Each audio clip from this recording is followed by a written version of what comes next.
आणि या बातमीपत्राची सुरुवात अर्थातच आताच्या सगळ्यात महत्त्वाच्या राजकीय घडामोडीने करतोय, ज्याकडे आता सगळ्यांचं लक्ष लागलेलं आहे। ती म्हणजेच मुख्यमंत्री फडणवीस आणि जयंत पाटील तसंच नार्वेकर यांनी एकत्र प्रवास केलेला आहे आणि त्यामुळे आता राजकीय वर्तुळात चर्चांना उधाण आलेलं आहे। अनेकांच्या भुवया पुन्हा एकदा उंचावल्या गेलेल्या आहेत। मुंबई कोल्हापूर दरम्यान तिघांचा एकत्र प्रवास पाहायला मिळतोय, तर मुख्यमंत्री फडणवीस आणि जयंत पाटील यांचा हा एकत्र प्रवास असल्यानं याकडे अगदी राजकीय वर्तुळातून संशयास्पदरित्या काही वेळा आश्चर्यचकित होऊन पाहिलं जात आहे। कारण की गेल्या काही दिवसांमधल्या घडामोडी जर आपण पाहिल्या तर जयंत पाटील आणि फडणवीस यांचा हा प्रवास एकत्र होणं या संदर्भात खरं तर चर्चा होऊच शकते। गेल्या काही दिवसांपूर्वी जयंत पाटील यांनी वर्षा निवासस्थानी जाऊन फडणवीसांची भेट घेतली होती। अगदी रात्री उशिरा ही भेट झाली होती आणि त्यावेळी सुद्धा अशाच पद्धतीने चर्चांना उधाण आलेलं होतं।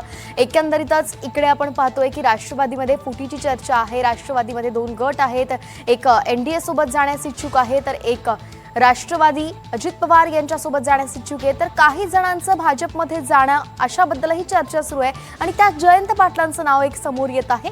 अशातच जयंत पाटील आणि मुख्यमंत्री फडणवीस या दोघांमध्ये जो संवाद होतोय, जो आता प्रवास एकत्र झालेला आहे, त्यावरून राजकीय वर्तुळात चर्चा सुरू झालेली आहे आणि म्हणूनच ही जी घडामोड आहे त्याकडे राजकीय दृष्टिकोनातून अत्यंत महत्त्वाच्या नजरेने पाहणं गरजेचं आहे। मुख्यमंत्री फडणवीस आणि जयंत पाटील यांनी एकत्रित प्रवास केलेला आहे। आज मुख्यमंत्री हे कोल्हापूरच्या दौऱ्यावरती आहेत आणि त्याच वेळी त्यांच्यासोबत जयंत पाटील सुद्धा पाहायला मिळाले, एकत्रित प्रवास केला। आता हे दोघेच होते का तर नाही, यांच्यासोबत नार्वेकर सुद्धा होते आणि या तिघांनी एकत्र प्रवास केलेला आहे। मात्र मुख्य लक्ष हे फडणवीस आणि जयंत पाटील यांच्याचकडे आहे। आपल्याला माहिती आहे की राजकीय वर्तुळात अनेक चर्चा वगैरे होत असतात आणि अशामध्ये एक चर्चा ही गेल्या काही वर्षांपासून सातत्यानं होतीये, ती म्हणजे जयंत पाटील यांना भाजपमध्ये घेण्यासाठी भाजप इच्छुक आहे। त्यांना तशा खुल्या ऑफरही अनेकदा देण्यात आलेल्या आहे आणि अशामध्ये जयंत पाटील सुद्धा अनुकूल असल्याचं बोललं जात आहे। त्यांची देखील अशी काही इच्छा आहे, अशाही खरं तर राजकीय वर्तुळामध्ये चर्चा आहेत आणि अशामध्ये आता या भेटीगाठी सुद्धा वाढलेल्या आहे।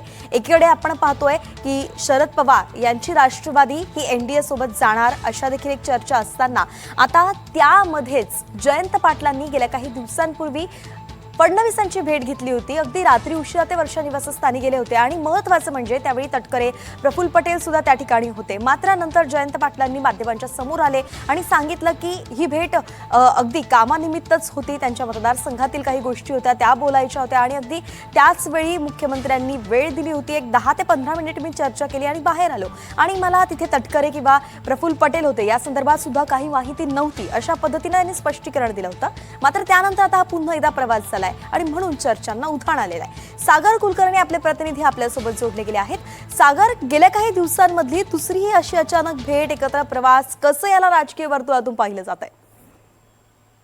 वास्तविकतेत डी.वाय. पाटील यांच्या निधनानंतर त्यांच्या भेटीसाठी मुख्यमंत्री जात होते। तसंच कोल्हापूरमध्ये अनेक कार्यक्रम घेतलेले आहेत आणि याच दरम्यान जयंत पाटील हे देखील त्यांच्या विमानामध्ये असल्यामुळे राजकीय वर्तुळात चर्चा सुरू झालेली आहे। पण असे प्रवास आहेत ते आधीही उद्धव ठाकरेंचा आणि फडणवीसांचा प्रवास झाला होता आणि त्या दिवशी सुद्धा राजकीय बातम्या खूप झाल्या होत्या।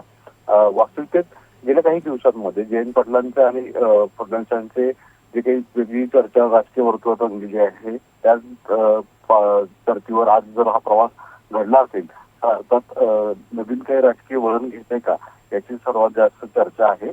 कारण की जयंत पाटील कुठे ना कुठेतरी एनडीए सोबत शरद पवार राष्ट्रवादी काँग्रेस जाण्याची चर्चा ज्यावेळेस सुरू आहे त्याच दरम्यान असा प्रवास हा कुठे ना कुठेतरी नवीन राजकीय वळण घेण्याची शक्यता नाकारता येत नाहीये। अर्थातच सागर, पाहावं लागेल या संदर्भात काय प्रतिक्रिया येतात राजकीय वर्तुळातून आणि काय स्पष्टीकरण येतं या नेत्यांकडून।